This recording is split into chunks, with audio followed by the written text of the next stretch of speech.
Bom dia, pessoal. Sejam todos muito bem-vindos ao projeto Florescer com Luiz de Vitro. Estamos aqui hoje na nossa terceira aula. Esse projeto que faz parte do edital Todos pela Cultura da Prefeitura Municipal de São Caetano do Sul, da nossa Secretaria de Cultura daqui de São Caetano do Sul. Então estamos fazendo esse projeto em parceria com eles. E hoje o nosso convidado aqui é minhas frutinhas, tá? Só uma observação do meu café da manhã. Nosso convidado especial é o ministro da Igreja Messiânica, o ministro José Carlos Alves. Ele já entrou aqui, já assinei para ele e agora eu vou a gente começar aqui.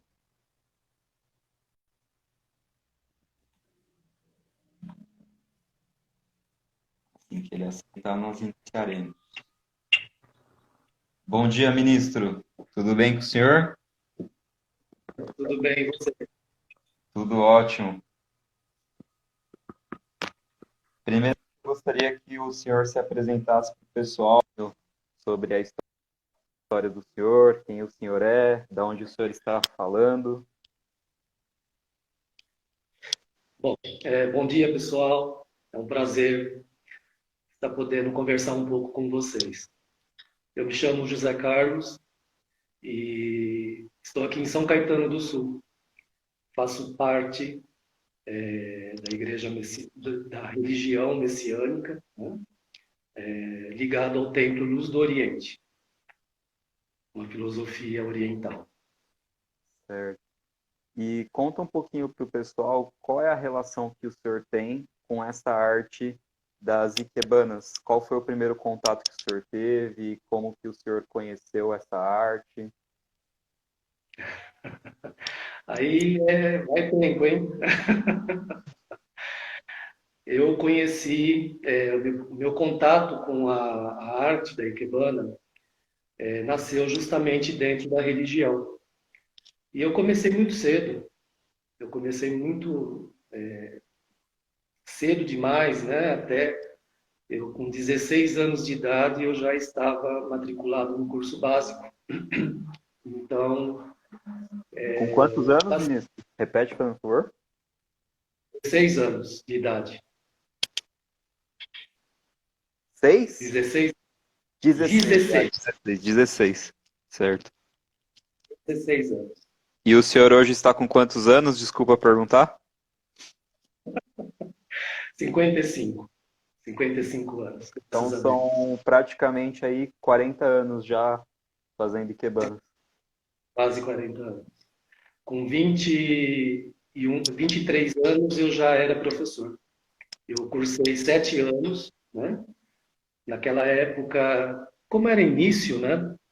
Eu fiz 3 módulos, que era básico, normal e Senca, né? Ligado à escola que eu iniciei. E com 23 anos eu já recebi o título de professor assistente da academia.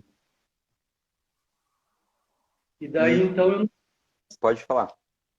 E daí então eu comecei, né, a minha prática, né, minha prática da Ikebana, e foi isso, né, foi esse meu primeiro contato com a flor, com a Ikebana que eu tive.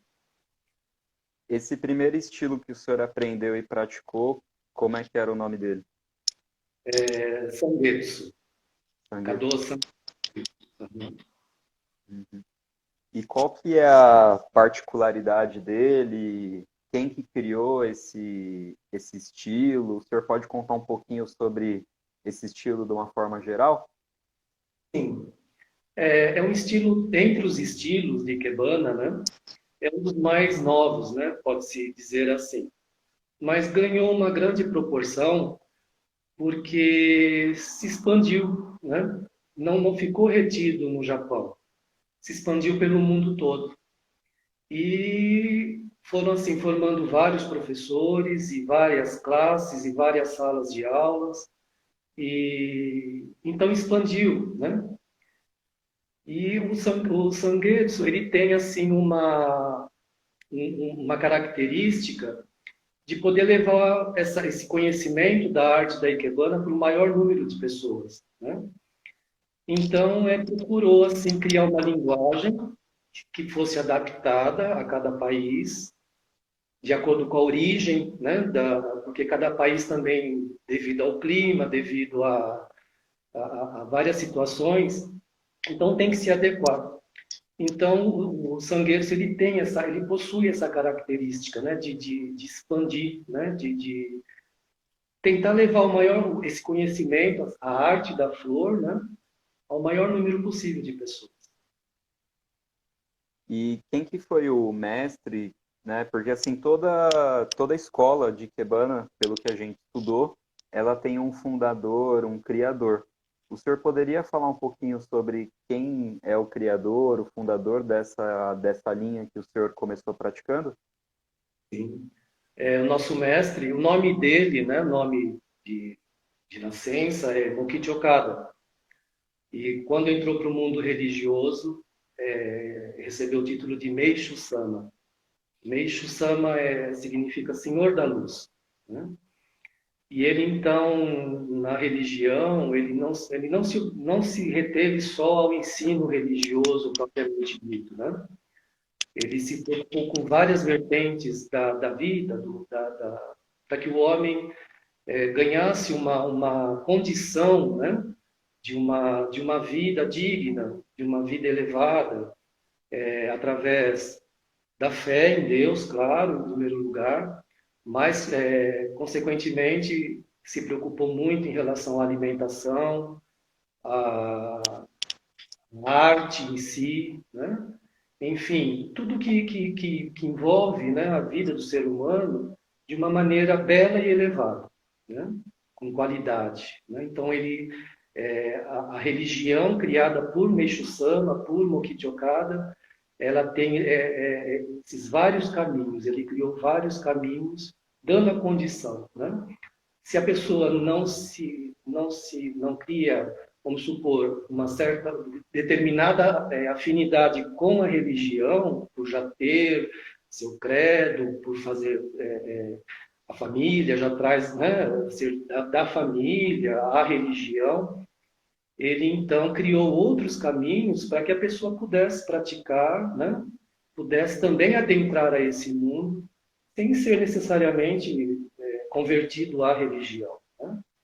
Então, foi um objetivo muito universal, né? Para que englobasse toda a humanidade. É verdade que o senhor tem formação em artes? Sim, sim. Eu fiz, justamente depois que eu me formei professor, eu passei a trabalhar dando aulas, né? Eu fui funcionário, né, da Fundação Bukichi Okada, da Academia Sanguedes, e eu então dava aulas, né? Passei então a trabalhar como funcionário, dando aulas. E eu então, para melhorar meu currículo, porque naquela época a gente não tinha o acesso que tem hoje, né? Era muito restrito as informações. E eu então resolvi fazer a Faculdade de Belas Artes. Eu fiz 3 anos de licenciatura em Educação Artística, para que eu pudesse, assim, ganhar um melhor entendimento, né? A questão da arte. Hoje em dia você tem todo e tudo isso pronto, né? Se tornou, né, uma velocidade muito grande, mas naquela época não era assim. E eu então me formei justamente para ter uma bagagem melhor na Ikebana, né? No meu trabalho naquela época. Mas esse trabalho, né, eu fiquei só por 2 anos. Eu fiquei só por 2 anos. E conta então um pouquinho para a gente como o senhor fez a faculdade, estudou 3 anos de artes, e o senhor já tinha começado estudando a arte da Ikebana. Na opinião do senhor, qual que é o diferencial entre a Ikebana e as outras artes? O que que ela teria de benefícios extras ou de particularidades que o senhor admira mais ainda do que nas outras artes que o senhor estudou, para o senhor estar continuando praticando Ikebana aí há quase 40 anos?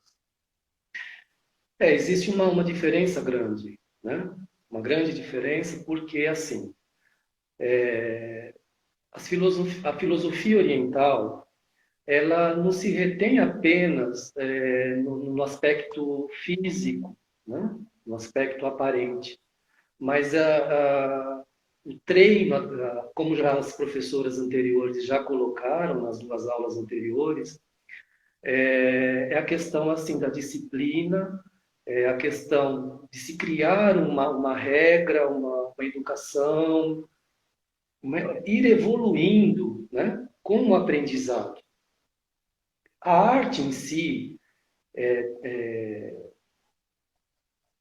o que a gente, né, comumente vê, né, hoje tudo é arte, né, tudo se transformou em arte, mas a gente não dá para se classificar se é uma arte de boa qualidade ou não, né? A Ikebana, ela busca essa qualidade, né? Ela busca, com simplicidade, você expressar através da natureza, né? É uma contemplação e modificar, como disse a professora Emiko ontem, primeiramente é modificar a si próprio, né? Então, isso que é muito importante. Mas o artista, ele, assim, ele precisa de ter muito cuidado, porque quando ele começa a desenvolver a técnica daquela arte que ele faz, precisa tomar esse cuidado para que não entre a vaidade. Quando entra a vaidade é onde estraga tudo, né? Porque aí você passa, eu já domino tudo, e eu estou fazendo as coisas para que as pessoas vejam que eu consigo fazer determinada coisa, né? Então, isso é algo que é um pouco perigoso, né? A professora Adriana também tocou nesse ponto muito bem, né? É um cuidado que o artista ele tem que ter para que não seja isso vá rápido, né, para a cabeça, né? E aí a pessoa ela se torna de uma certa forma ela foge, né, de uma educação e de uma disciplina, né? Então, a regra da Ikebana é justamente o contrário disso, né? Como outras artes orientais, inclusive a japonesa, ela tem muito isso, né? Trabalhar o seu interior e crescer primeiramente o seu interior. E depois o resultado de tudo que você fizer vai ser de boa qualidade. E você vai ter sempre a vontade de cada vez mais aprender e melhorar. O aprendizado, ele é tudo, né? A gente sempre vive aprendendo. A gente sempre vive aprendendo. E conta então um pouquinho para a gente esse ponto que o senhor tocou. A gente vê hoje em dia na nossa sociedade que muitos artistas, digamos que eles fazem de tudo para ter essa exposição, aparecer na mídia, por causa dessa questão do ego. E a impressão que me dá é que a Ikebana, ela vai, como o senhor estava explicando e os outros professoras explicaram, ela vai na direção oposta disso, né, em tentar praticamente domar o ego ou dissolver o ego, se isso fosse possível, não sei, né? Então, nesse ponto, a Ikebana ela vai para uma característica mais espiritual, sutil, do invisível. Como que é essa relação aí da Ikebana quando a gente se torna um instrumento aí dessa manifestação ao invés de querer colocar a nossa própria vontade? Explica um pouquinho melhor para a gente como é que isso funciona dentro da montagem de um arranjo. Eu vejo isso hoje, Luiz, depois de 39 anos, né? Eu tive um período curto com sala de aula. Hoje eu não ministro mais aulas, há muito tempo, né? No meu período que eu estive à frente de uma sala de aula, é tudo muito importante, tudo muito necessário, né? Os primeiros passos, a primeira orientação, a relação que você vai criando com o seu professor, a relação que você cria com os colegas. E essa disciplina cria-se um ambiente de muita harmonia. É muito bom, é muito gostoso, né? São salas mistas, né? Homens, mulheres. Hoje sim, tem mais homens que procuram, né?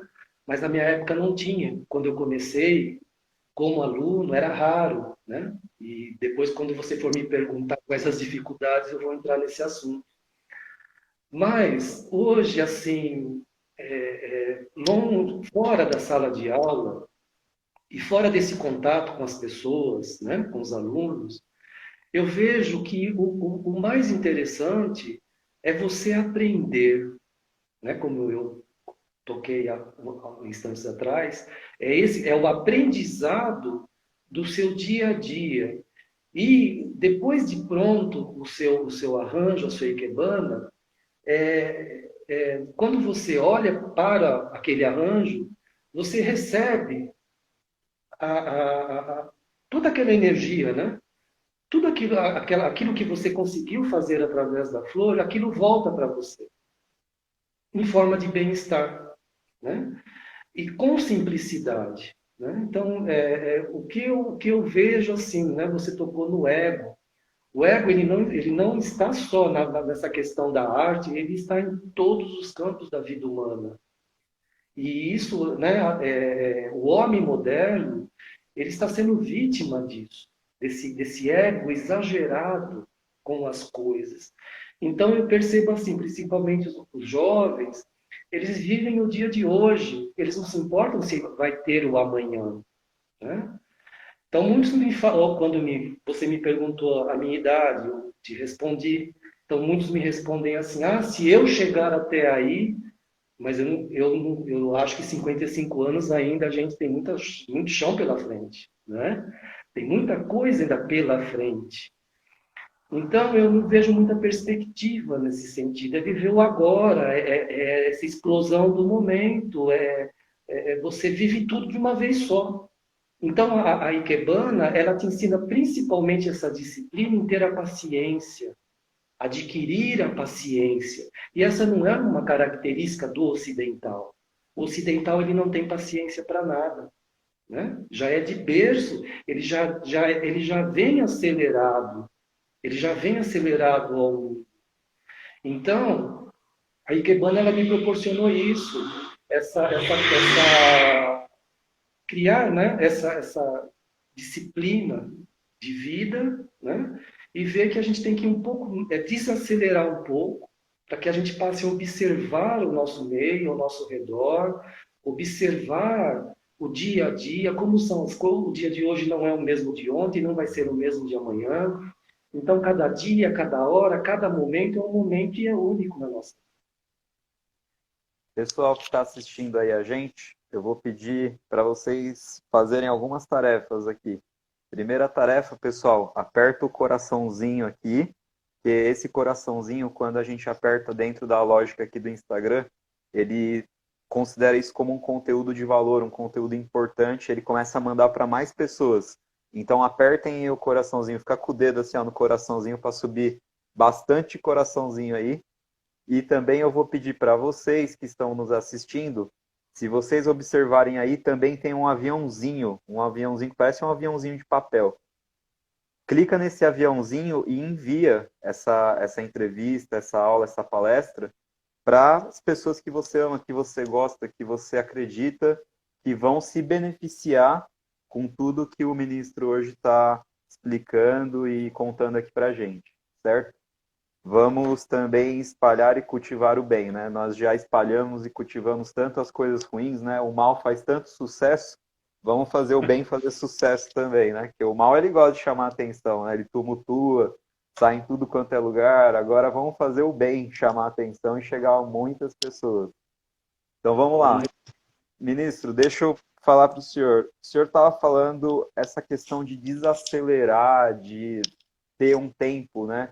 Um tempo até consigo mesmo. O senhor, como ikebanista, como praticante de ikebanista que a gente chama, certo? Sim, um dos termos, né? Um dos termos, é. O senhor, como ikebanista, o senhor, como praticante de ikebana, passando por essa quarentena, por essa pandemia que a gente enfrentou, o que o senhor sentiu de diferencial como praticante de ikebana? Né? Porque eu acredito que a filosofia da ikebana, o Kado, né, esse caminho das flores dentro da sua vida, te traz um centramento que talvez quem não pratique não tenha.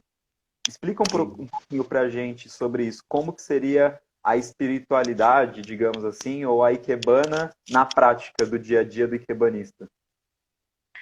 Eu acho assim, essa situação que nós estamos vivendo, essa pandemia, né? Ao contrário do que muitos dizem, né? Porque aqueles que, claro, assusta, né? Assusta muito, é muito assustador o momento de agora. E sério, porque ainda é sério. Ainda não passou, né? A gente não pode dizer que já resolveu o problema. Mas eu vejo assim, foi uma questão, né, de um breque para toda a humanidade. Um breque. Realmente, né, acho que a gente pode até usar esse termo, desacelerou, né, um ritmo alucinante, né, e fez com que o homem voltasse para repensar em várias partes da vida, da sua vida, reavaliasse e repensasse como daqui por diante, né, pode estar prosseguindo com a vida. Então, eu acredito que isso não seja uma desgraça, como eu ouvi muita gente falando, como castigo, como uma falta de sorte, enfim, né? Eu vejo isso como essa pandemia, ela tem uma missão muito grande. É um alerta do alto, é um alerta do céu, é um alerta de Deus, de todos os espíritos divinos que estão trabalhando no sentido de preservar a vida nesse planeta. Mas a ganância do homem ela é tanta que esqueceu de tudo isso. Né? Não estou dizendo que todo, seja a humanidade inteira, porque sabemos que não, graças a Deus, existem grupos que vêm trabalhando nesse sentido e se conscientizando cada vez mais. Então, assim, para mim também, como eu tive que me recolher, né? Foi o recolhimento para todos nós, esse recolhimento também eu consegui fazer para dentro do meu próprio interior. Né? Reavaliar todos os valores e tudo que foi bom na vida, que eu pratiquei e que eu deixei. Né? Eu deixei de lado, fui deixando de lado, me ocupando com outras coisas, mas eu vejo que a gente tem que realmente voltar, né, para nossas origens, com aquele espírito de início, que tudo no início sempre é muito bom, é muito gostoso. Quando a gente inicia qualquer coisa na vida, a gente tem aquela expectativa, a gente não tem a experiência, mas a gente tem a expectativa, né? Aquela sede de querer aprender, aquela sede de querer viver, vivenciar. Então, isso é muito bom, isso produz uma, uma, uma saúde mental, uma saúde espiritual, que também reflete no nosso físico. Né? E a gente voltar para esse espírito de início, como sempre começou as coisas. Né? E aí é onde entra o ego, né? A gente, vão passando os anos, a gente fala para si, eu estou ficando bom, né? Eu estou ficando bom, eu já sou bom, eu já aprendi tudo. O que está atrás de mim, ele não sabe muito, mas eu já sei bastante. Então, isso é muito comum na sociedade, é muito comum no setor, em qualquer setor da vida humana. E com isso as pessoas, elas acham que elas podem humilhar o outro, elas acham que elas podem se colocar numa posição que ninguém é melhor do que ninguém, ninguém está à frente de ninguém, somos todos iguais, temos diferenças econômicas, talvez não temos, né? Essa diferença, mas isso na questão do espírito, ele muda esses valores. Né? A questão dos valores espirituais são outros. Né? O dinheiro, os bens materiais não contam, não valem, né? Não servem para nada. E o que a gente vai levar foi esse aprendizado, esse contato, esse respeito que a gente aprende a ter e que a Ikebana ensina isso para a gente. Respeitar a natureza, respeitar a vida de uma flor, amar aquela flor, não é? E isso a gente vai desenvolvendo através da nossa prática. Então, o que o senhor sente quando o senhor começou a praticar e o senhor já teve alunos, alunas, o que o senhor observa de benefício na vida desses alunos, dessas alunas que começaram a entrar nesse caminho, é essa maior paciência, essa maior harmonia com a natureza, todos esses aspectos? Assim, você me fez lembrar de um episódio. Na época da faculdade, né? Eu já era professor de Ikebana, fiz a faculdade e para eu me formar na faculdade, na licenciatura curta, eu precisei então fazer o meu estágio. E o estágio, logicamente, foi num grupo escolar, né? Eu fui para um grupo do Estado fazer esse estágio na aula de educação artística. E naquela época, nossa, assim, né? Fazendo esse estágio, eu teve uma duração, né? Eu participei das aulas e no final, a conclusão do meu estágio, eu teria que fazer uma aula, né? Mas a educação artística, para mim, né, de uma forma, né, eu não tinha pretensão, né, de criar esse caminho. Mas a questão era o seguinte, era uma classe do Estado. E por se tratar de educação artística, sempre foi uma matéria, né, com pouco peso, né? Não é um português da vida, não é uma matemática da vida. Então, sempre foi uma matéria que nunca teve valor, né? Assim, nunca foi enxergado, né, por uma ótica, né? Principalmente naquela época, que a arte, né, se falava pouco, não tinha tanto acesso.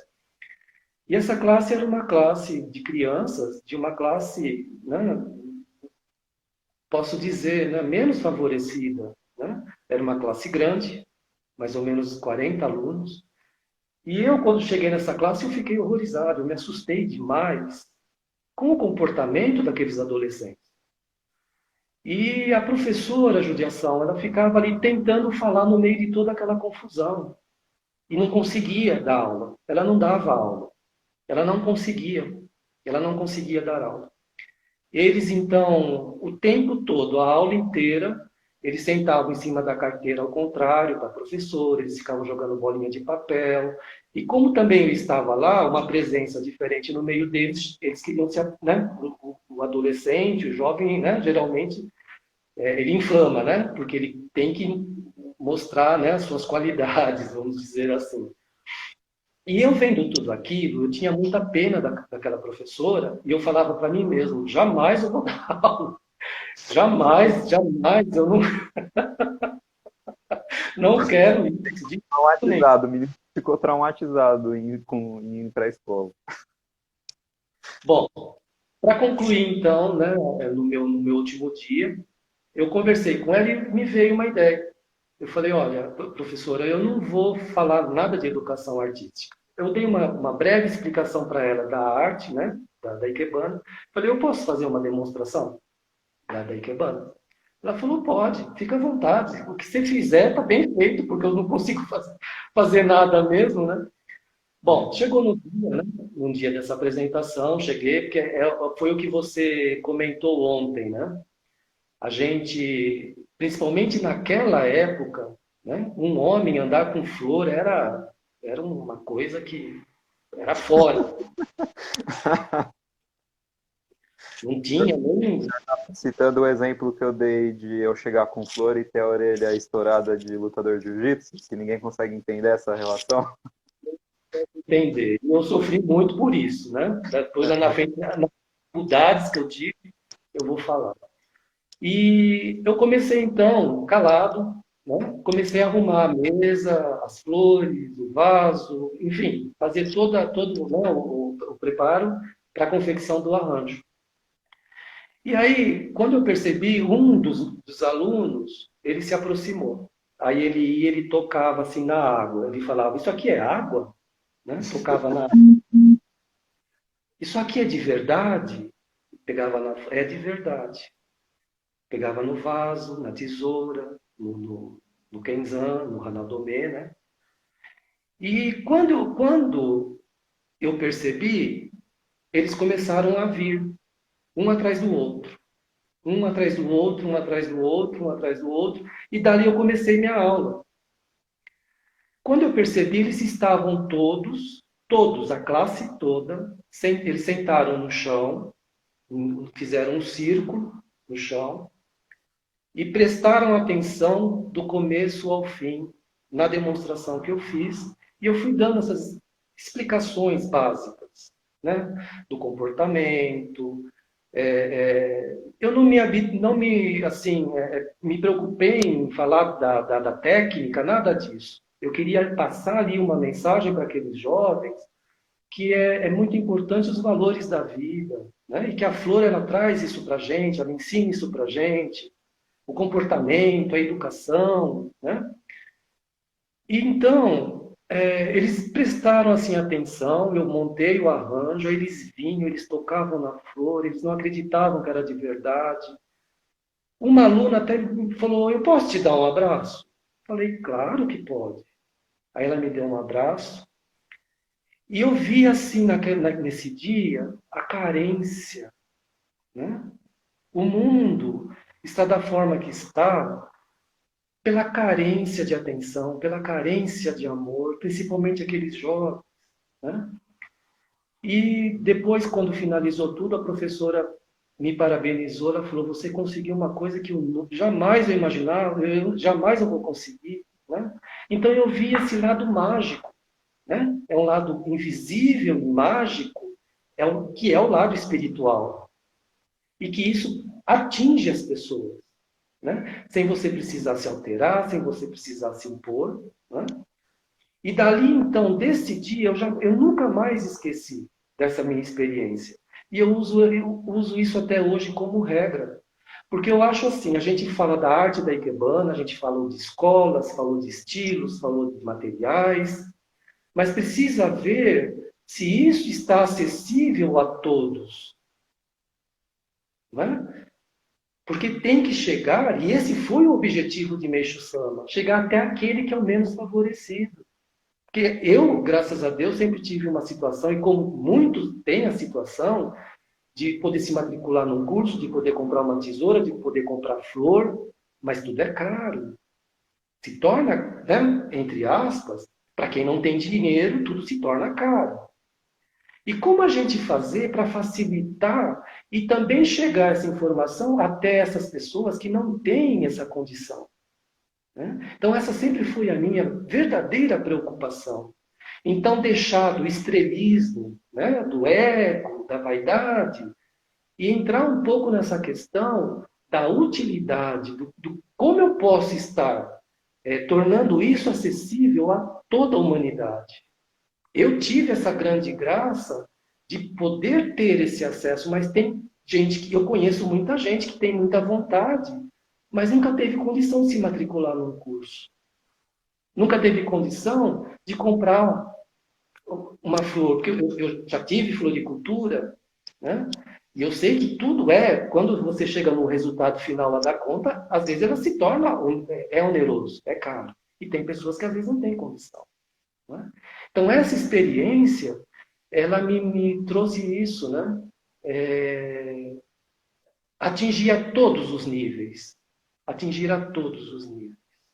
Não só uma classe, não favorecer só uma classe, mas a todos os níveis. Aí sim, eu acho que a gente vai chegar no que, né, nessa frase que todos falam, né? Um mundo melhor, um mundo de luz, o mundo do paraíso, né? Mas esse foi a renúncia, né, dos grandes mestres, né, que tentaram passar essa mensagem, né? E então eu vejo por aí, por esse ano. Pessoal, queria agradecer aí Rede Planetária, Yoda, que está aí conosco, Daniel, meu amigo e sócio lá da clínica de Bento Gonçalves, a Emília, que vai ser uma das nossas professoras e palestrantes, a Georgia Araújo, a Maria do Carmo, olha só, ministro, aqui, ó, a esposa aqui está presente, hein? Maria José, o Jairo também está aqui conosco, um abraço aí para o Jairo. Agradecer a todos vocês que estão aqui conosco. Se tiverem perguntas aí para o para o ministro. Mandem aí também que ele está aqui para... Hoje vamos aproveitar o máximo aqui, vamos tirar todas as dúvidas. Mandem perguntas, vamos interagir. Manda aí o coraçãozinho aí também, pessoal. E o aviãozinho, para quem vocês acharem que é legal estar assistindo aí junto com vocês essa palestra, essa entrevista, essa aula aí do ministro. Ministro, o senhor tocou num ponto importante aqui, que é uma pergunta que eu queria fazer para o senhor. Faz um exercício aqui junto com a gente de imaginação e diz para a gente, na opinião do senhor, como é que seria um mundo se hoje todo mundo começasse, a partir de hoje, todo mundo começasse a praticar Ikebana. O que ia mudar? Eu acho que, Luiz, para mudar o mundo, eu acho que o homem, ele precisa de enxergar qualquer homem que aparecer na sua frente como seu irmão, independente de raça, cor, credo. Sair do exclusivismo de um determinado grupo e enxergar a todos como irmão, né? Quebrar essas barreiras, essas fronteiras, essas paredes que a gente ergue e se tranca dentro. Eu acho que quando houver isso, é que vai realmente surgir esse mundo melhor. Porque para surgir um mundo melhor, primeiramente precisa surgir o ser humano melhor. Porque é o ser humano que constrói esse mundo, através da vontade do Criador. Não é?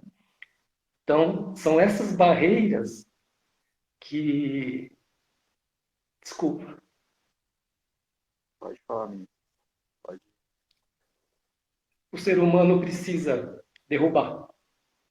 Elas atrapalham muito a felicidade do homem, né? Elas comprometem demais a felicidade do homem, né? Hoje existe, né, muita classificação, muita diferença, né?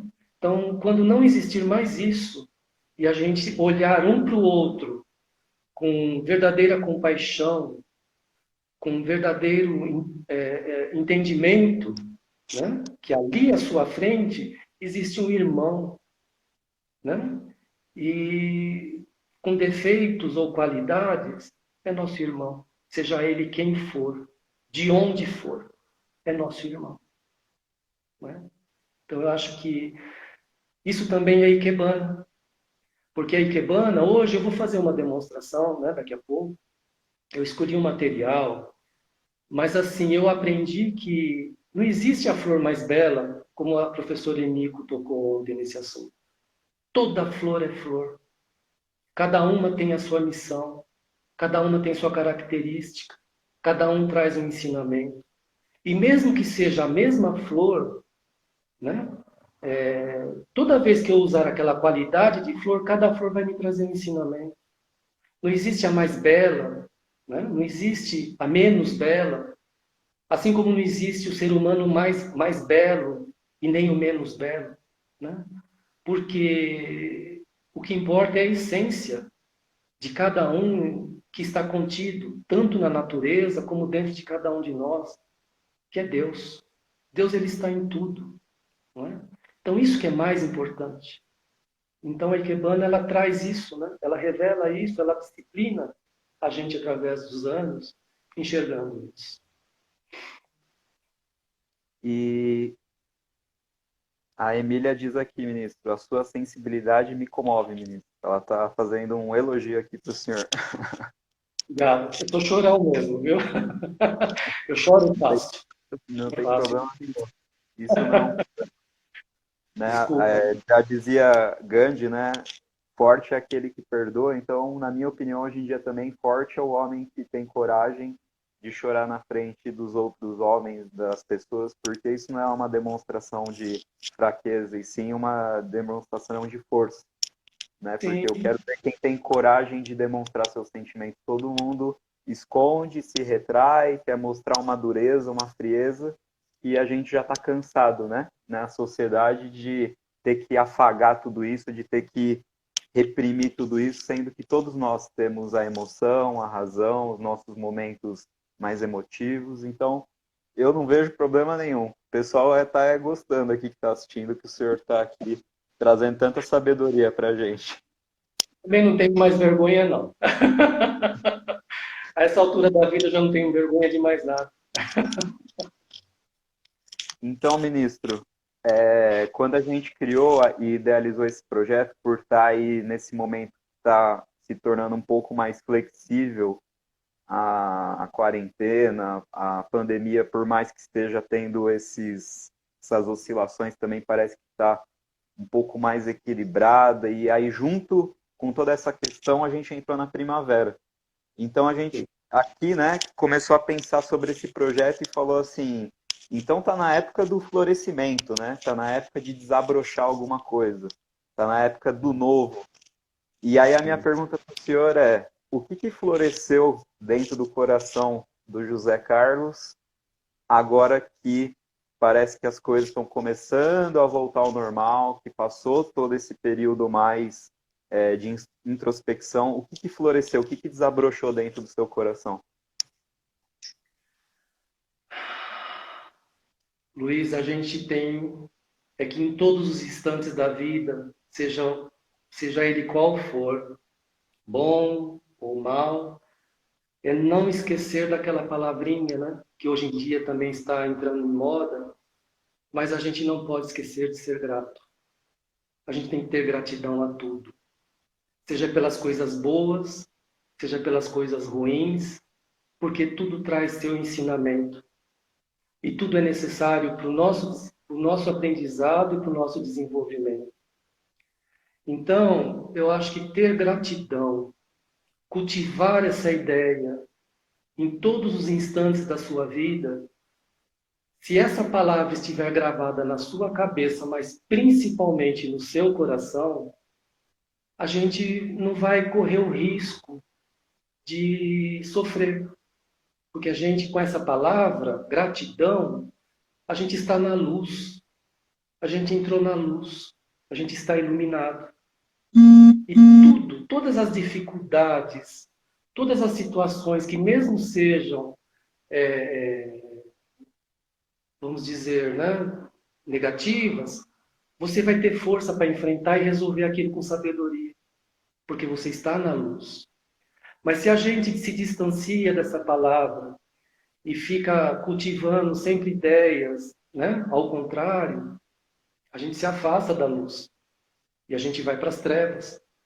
E nas trevas a gente não consegue enxergar um palmo além do nariz. A gente não vai conseguir enxergar a solução para nada. A gente acaba se desesperando e acaba fazendo coisa errada. Né?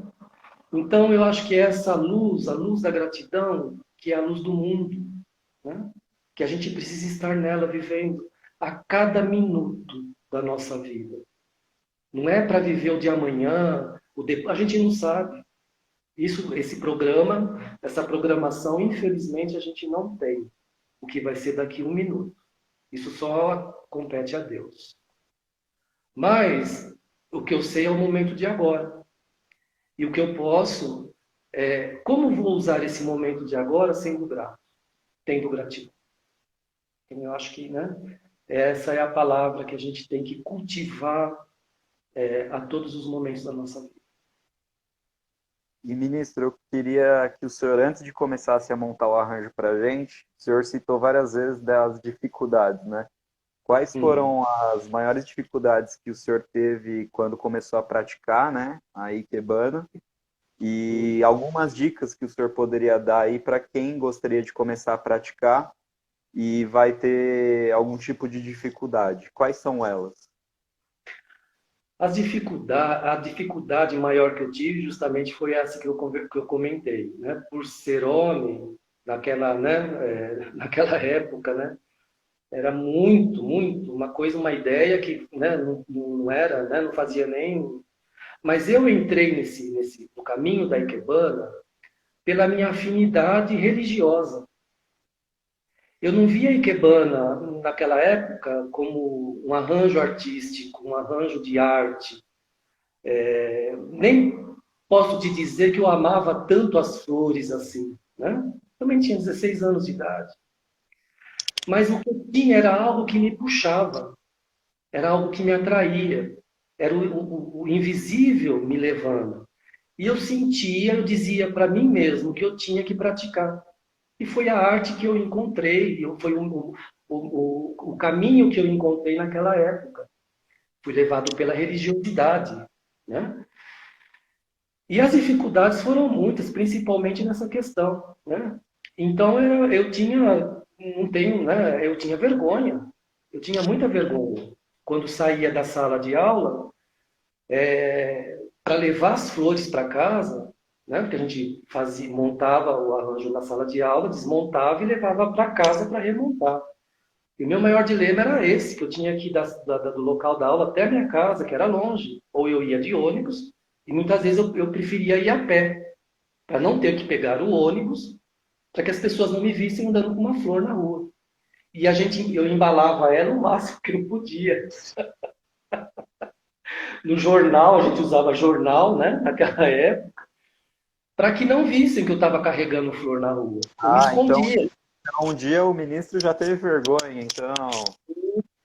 Muito. Mas era aquele preconceito, né? O Aham. preconceito, ele é muito forte, ele é muito grande, né? Então, esse foi a minha maior dificuldade. Mas eu, assim, a cada aula, eu sentia que eu precisava continuar. Eu dizia para mim mesmo, eu vou continuar. Então, eu fui criando essa coragem, essa opinião. Criei uma opinião. Eu vou continuar. E fui. E fui. Fui até o fim. Fui até. Quer dizer, estou aqui até hoje, né? Não estou com uma sala de aula, não tenho alunos, não estou ligado a nenhum estilo, né? Não posso dizer que eu seja do estilo da escola A ou Z, não tenho. Eu sigo, né? Hoje, tudo que eu aprendi, sigo os ensinamentos do meu mestre, Meixo Sama, mas o meu maior mestre e a minha maior escola hoje é a natureza. Eu aprendo com a natureza. Então eu não vejo a hora de chegar no final de semana e fugir para a natureza. Porque é lá que eu ouço o meu mestre, lá é que eu vou para a minha sala de aula, que são meus bichinhos, os passarinhos, enfim, tudo que a natureza tem e que a gente tem que se integrar a ela e aproveitar todo esse aprendizado, esse ensinamento. Não estou dizendo que a sala de aula não seja importante. É muito importante, né? Para os primeiros anos de vida, é muito importante. Mas quando a gente se solta, a gente ganha liberdade e a gente não tem limite. Então, as dificuldades eram muito, né? Tinha as adversidades, né? A gente ficava numa certa expectativa, às vezes, será que está bonito o meu arranjo? Será que está feio? Como será? Como que as pessoas vão... Então, às vezes, existiam críticas, mas eu nunca me deixei levar por isso, né? Pelas críticas que não me fizeram bem, eu descartei e continuei, porque esse bem maior, ele se reverteu na minha vida, o que é hoje. Entende? Então, por isso, o meu conselho, né?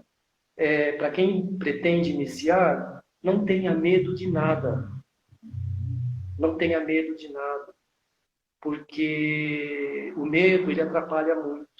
Qualquer situação da nossa vida, né? É muito importante a gente ter coragem, criar a coragem, a vontade, porque você vai, assim, entrar no mundo através da prática da Ikebana, mexendo, lidando com as flores, no mundo mágico, né? Que você vai ouvir as flores. Você chega a esse ponto, né? De não ser algo aparente, né? Fazer bonito, tem muita gente que faz, tem muita escola que ensina arranjo, tem muita gente fazendo. Existem técnicas, mas a Ikebana, ela tem essa mágica de que é o que está por detrás daquele aparente, o que está por detrás daquele bonito, né? É isso que é o meu conselho. Então, se as pessoas, né, decidirem, né, hoje em dia também tem internet aí ensinando os primeiros passos, aproveitem, faça, pratique, né? Tire 2, 3, 5 minutos da sua vida, pegue um botão de rosa, e converse com aquele botão de rosa, né? Coloque ele num vaso e deixe ele perto de você, perto da sua família, né? Dentro da sua casa, na sua mesa de trabalho, porque você vai receber aquela energia daquela flor. E é isso aí. E eu gostaria agora, então, que o senhor demonstrasse toda essa arte, esse sentimento, essa intenção no arranjo que o senhor vai montar hoje aqui para a gente. O senhor pode começar? Posso fazer. Eu, assim, estou bem despraticado. Estou bem distraído, viu? Mas eu vou, assim, né? Tentar, né? Passar um pouquinho do meu conhecimento para vocês. Só um minutinho.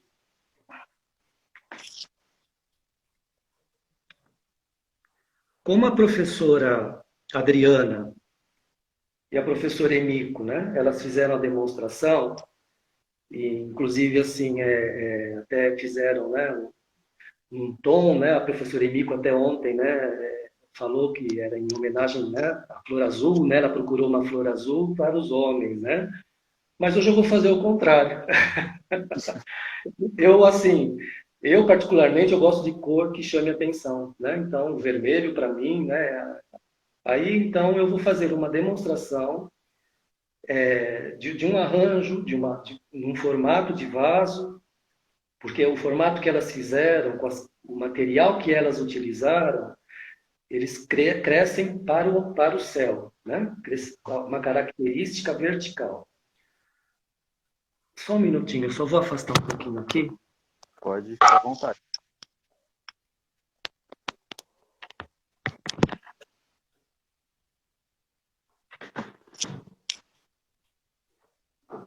Aí vê se está bem posicionado, Luiz. Tá. O senhor vai montando aí, qualquer coisa eu falo. Ó, dá para ver bem, ministro. Pode continuar. Bom, esse aqui é um estilo de vaso. Ele é um vaso de vidro, né? E eu escolhi esse vaso por ele ter uma boca estreita. E, assim, muitas pessoas têm esse tipo de vaso. Não precisam fazer um investimento, né? Às vezes tem um copo, uma taça, algo que seja, né? Nesse sentido, né? Alto, né? A gente costuma dizer que é um vaso solitário. Mas como esse vaso ele já é alto, se eu colocar plantas verticais, como foi as duas demonstrações, ele vai ficar muito alto. Então, a tendência para esse tipo de vaso seria de plantas que inclinam. Porque na natureza existem vários formatos, vamos dizer assim, que as plantas criam. Todas elas vão em direção à luz, ao céu, né? Mas também tem plantas que têm a característica, elas crescem em direção à luz, mas elas tombam. Que são as trepadeiras, enfim, existem várias qualidades de material e que a gente tem que aprender a utilizar todos, né? E eu escolhi, então, aqui, para dar essa ideia,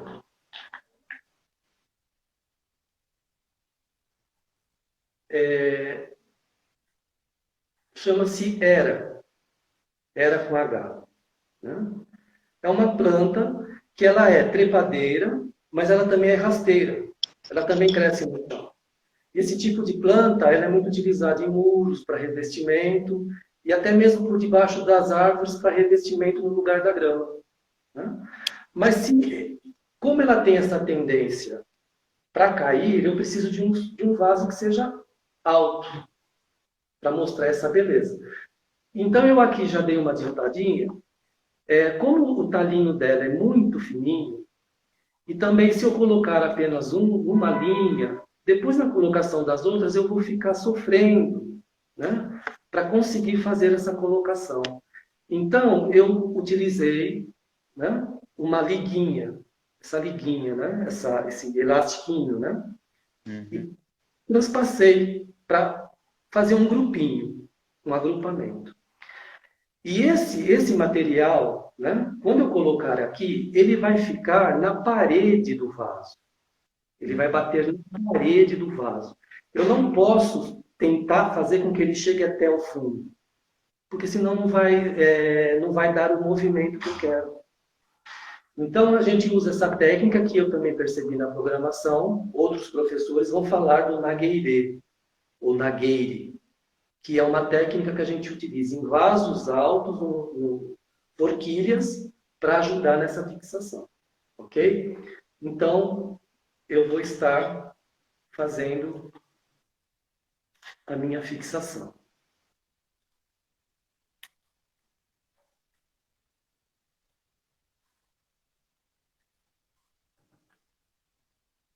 Então, eu bati ela na parede do vaso, né?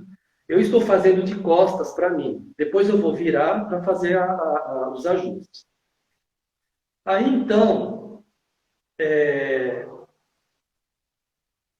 para combinar com a flor com a cor do vaso, né, eu encontrei, foi a flor que eu encontrei.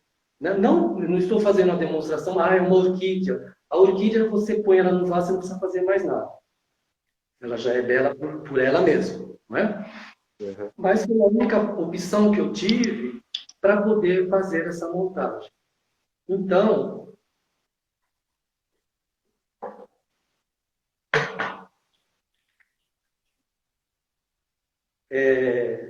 nós sempre assim, temos uma tigelinha ao lado, e a gente costuma, como foi explicado ontem pela professora Emília, toda planta, quando ela é colhida, até ela chegar na nossa casa, ela resseca. Até uma determinada altura do caule, ela resseca. Se a gente não fizer um novo corte e para confeccionar o arranjo, a durabilidade dela vai ser pouca. A gente sente muito isso na rosa, né? Muitas pessoas compram a rosa e ela não dura nada. Justamente por isso, porque ela ressecou. Então, é muito importante a gente fazer um corte que seja dentro d'água, né? Chama-se mizu-kiri.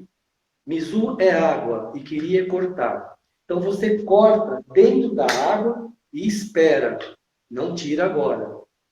Porque a gente tem que dar um tempo para entrar o ar e levar a água, hidratar a flor até aqui na sua coroa. Então, ela vai ter que subir por todo o caule. Então, você aguarda um minutinho e já rapidamente coloca no arranjo.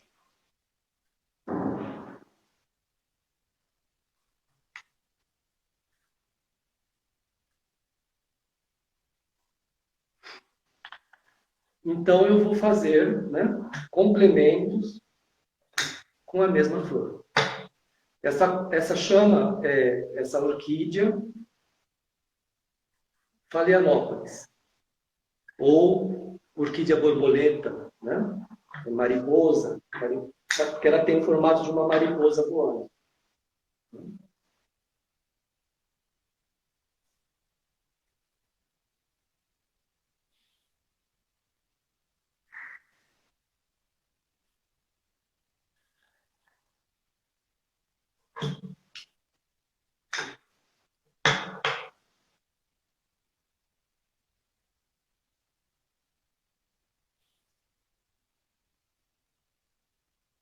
Eu estou fazendo, eu não estou enxergando nada. Eu estou vendo, estou fazendo de costas, né? Uhum. Isso é muito importante também, né? Porque geralmente o arranjo ele tem uma frente e uma parte das costas do arranjo, né? Sim, sim, sim. Porque a gente nunca utiliza toda a boca do vaso. O mais estreito que seja, a gente deixa, né? E assim, só para dar um complemento, eu vou assim colocar, né, uma terceira flor, porque a característica da Ikebana é usar pouco material. Uhum. Essa flor se chama gloriosa, né? A origem da Phalaenopsis, ela é asiática, né? Uhum. Ela veio de todo o país da Ásia, né? Essa é africana. Ela é um tipo também de trepadeira da qualidade dos lírios. né? E se chama Gloriosa. Então ela, eu vou fazer assim, apenas um complemento e dar um acabamento na minha Ikebana.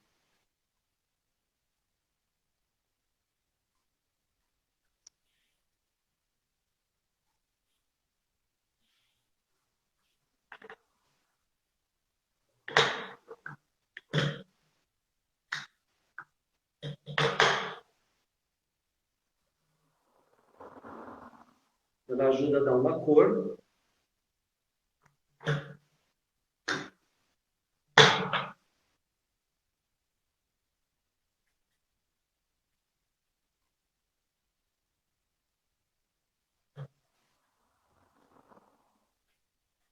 Eu só vou virar ela um pouquinho para o meu lado, só para ver. Sim.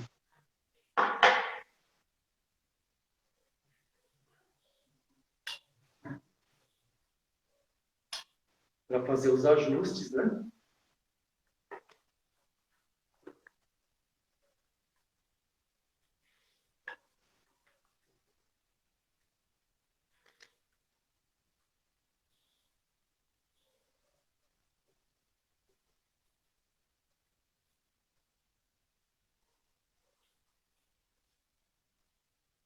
Então percebam, né, que ela tem costas. Ela tem, né, essas são as costas da flor.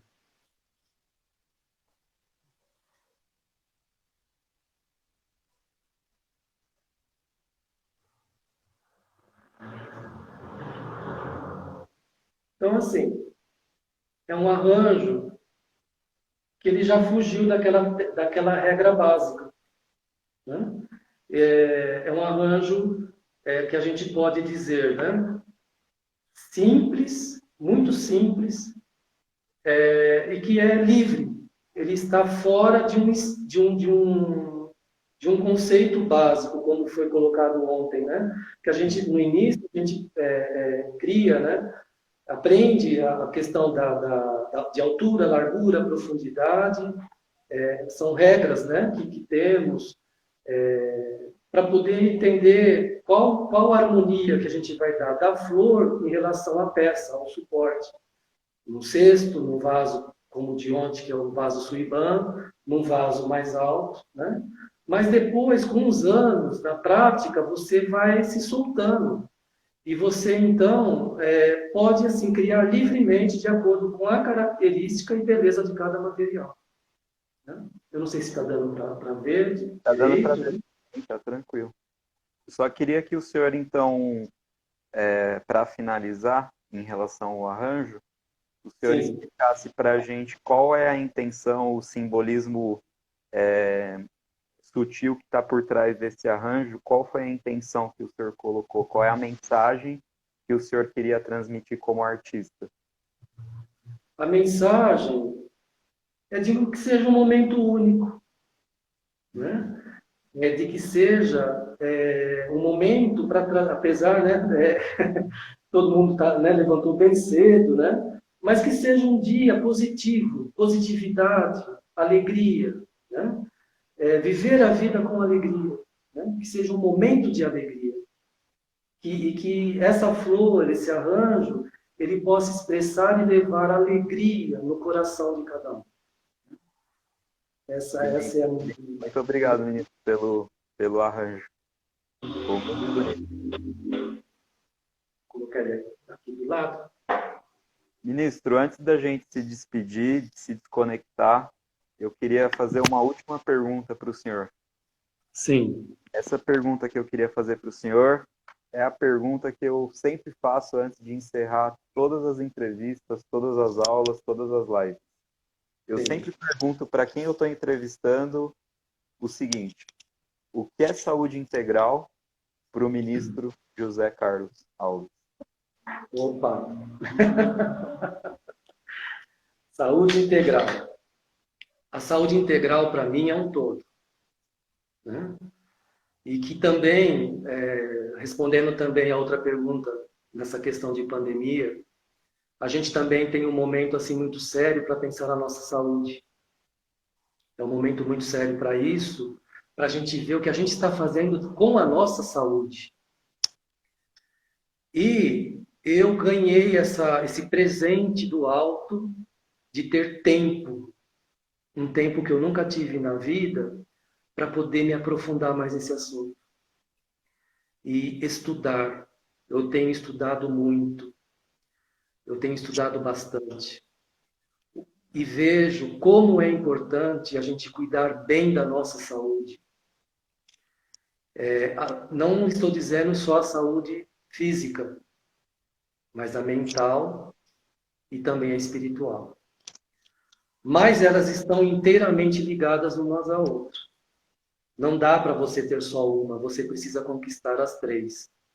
E para a gente conquistar a saúde, é necessário a gente criar novos hábitos, né? Se desprender de hábitos alimentares errados que a gente vem ao longo dos anos praticando, devido ao nosso ritmo de vida, né? O homem que vive na cidade, ele tem pressa para tudo, ele tem que simplificar tudo.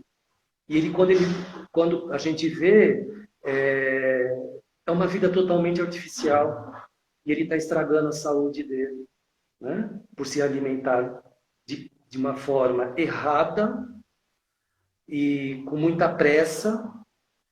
Então, eu acho que é momento de repensar na sua saúde, repensar numa dieta alimentar saudável, tirar os excessos, buscar, porque hoje tem muita coisa, muito conteúdo nesse sentido, conquistar essa saúde. E essa foi também a maior preocupação do nosso mestre Meixo Sama, né? Tirando todos esses componentes que são puramente químicos e que só prejudicam a nossa saúde, né? Criando essa qualidade de vida. Consequentemente, nossa mente ela vai estar mais equilibrada também. Psicologicamente, a gente vai ganhar energia para poder ter um raciocínio mais claro e mais lógico e mais equilibrado. Espiritualmente, então, nem se fala. Então, você não precisa ficar pagando penitência dentro de uma igreja para alcançar determinada coisa. É fazer correto lá do início. Eu venho vendo, né, como isso é urgente.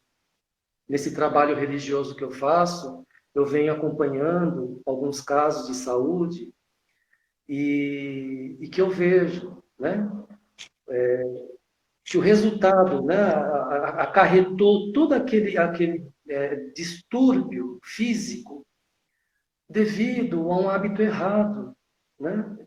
Mas é necessário a gente criar a coragem de, não, eu preciso mudar, né?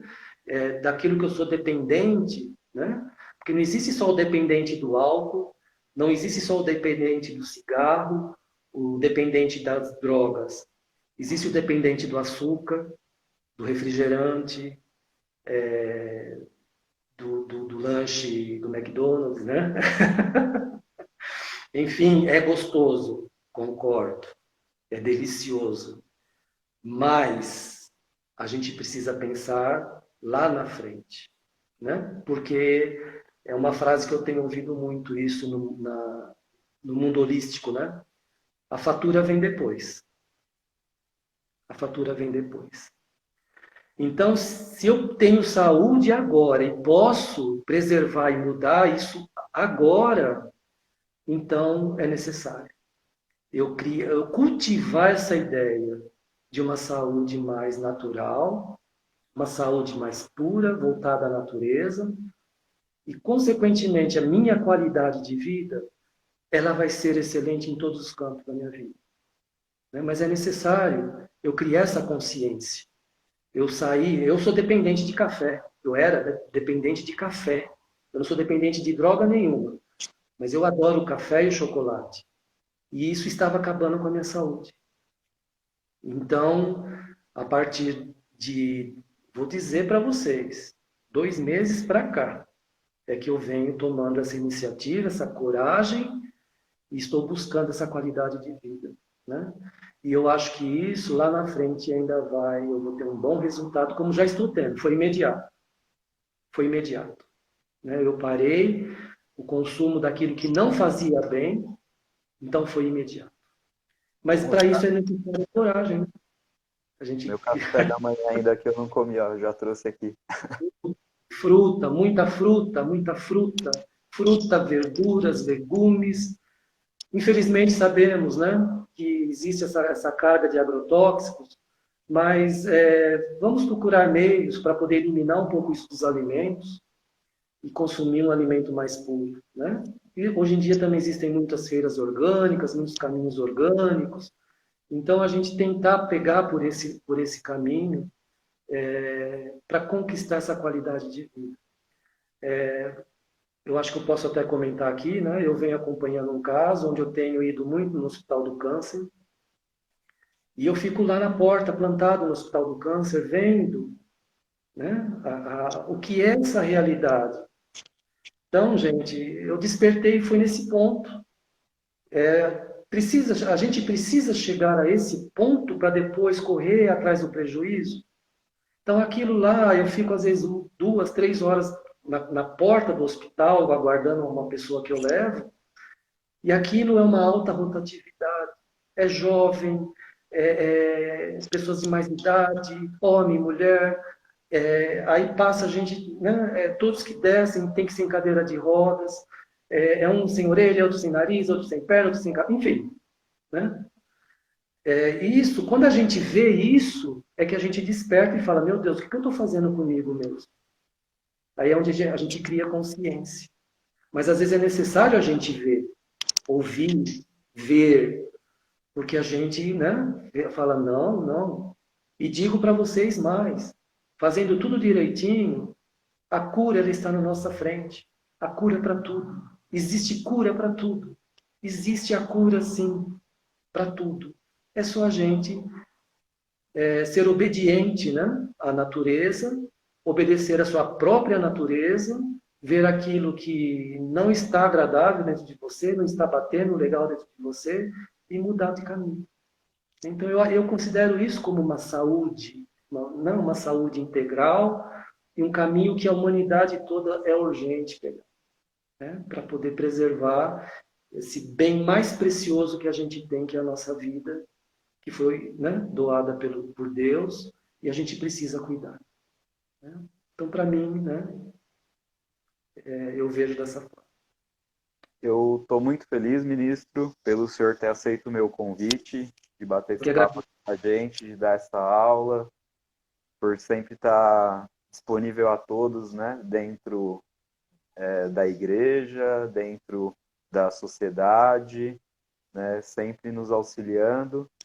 Fiquei muito feliz aí também que tem esse senhorzinho aí atrás, o rostinho dele, né? Que tudo começou com ele, né? As ikebanas começaram como uma oferenda ao Siddhartha Gautama, que é o Buda, né? O iluminado. Tudo começou com ele. E aí depois foram surgindo essas escolas mais contemporâneas, né? Então tem, como a aula de hoje era sobre simbolismo, eu acho que ela foi bem rica nisso. Todo o simbolismo da ikebana a gente explorou. E bom, eu estava muito preocupado. Eu estava bem preocupado, né? No sentido assim de poder ser o mais claro possível, né? Uhum. Mas, né? Ainda bem que então, se você gostou, né? Acredito que, né? Tá ótimo. Eu fico Eu muito acho feliz. que todos É quem gostaram. fica, né? De poder ter essa oportunidade. E eu queria abrir agora o espaço aqui para o senhor, antes da gente finalizar, para o senhor deixar sua mensagem, se o senhor quiser falar mais alguma coisa, deixar algum recado, o espaço é todo seu antes da gente se despedir. Certo. Bom, não fugindo do tema, né? Eu vejo assim, né? A ikebana, a flor em si, né?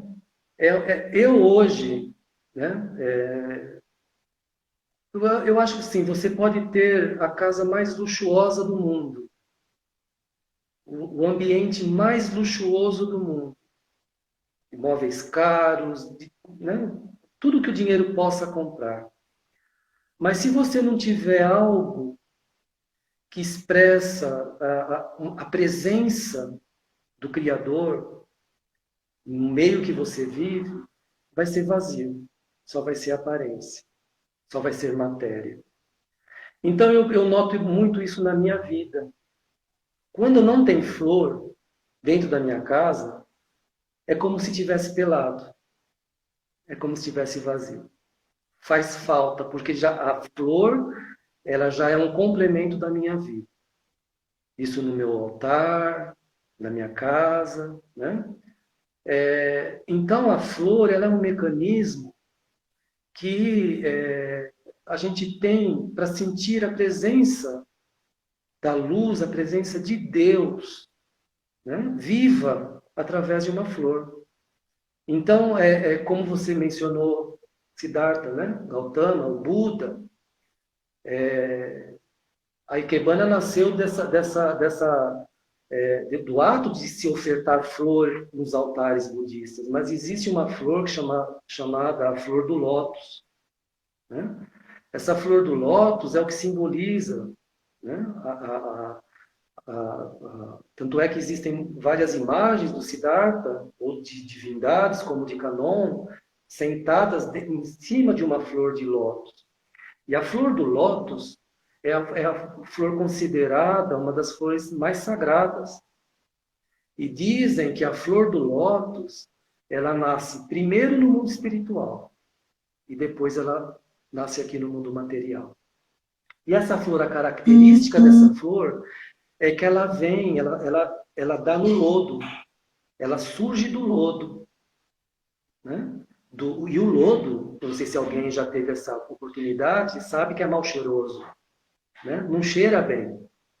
Mas ela surge, ela emerge do lodo e é de uma beleza encantadora, né?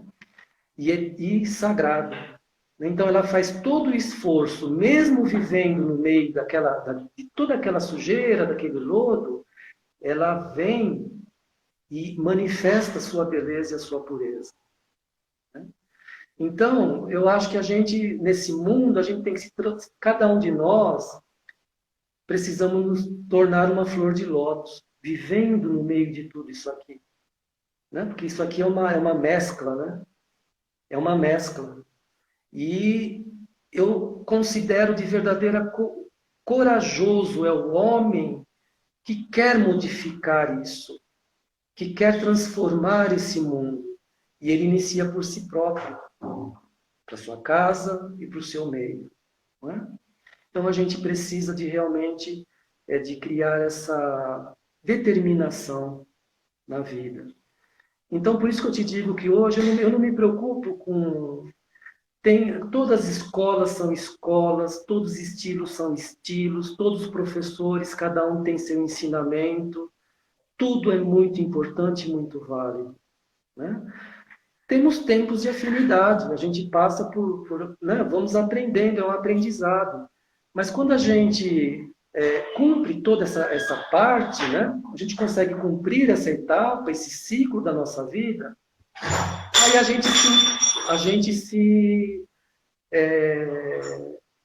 quando a gente se liberta, né? A gente vai vai para o voo, né? A gente começa a voar, a gente a gente entende, a gente compreende tudo, né? Porque na minha época que eu ministrava aulas, tinha alunos, eu gosto dessa flor, eu não gosto daquela flor. Eu gosto dessa cor, eu não gosto daquela cor. Tinha aluno até meu que às vezes eu chegava o material, ele não gostava tanto do material que ele picotava no lixo. E eu fazia ele tirar do lixo e fazer o arranjo. Mas isso era uma dificuldade interior que a pessoa tinha que ultrapassar. Né? Que a pessoa tinha que ultrapassar aquela limitação dela. Né? Eu não gosto de determinada flor porque me lembra determinada época triste da minha vida. Então, com o tempo, a gente descarta tudo isso. Né? Porque a gente enxerga beleza em tudo. Eu fiz uma ikebana com orquídea, como eu disse. Ela é bela porque você não precisa ter entendimento e técnica nenhuma. Você põe uma orquídea num vaso, pronto, ela se tornou perfeita.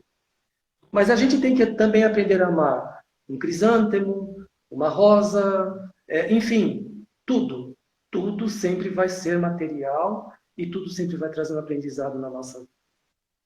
Tá bom? Muito obrigado, Então, ministro. essa é a mensagem que eu gostaria de dar a todos. Muito obrigado aí do fundo do coração por o senhor ter aceito.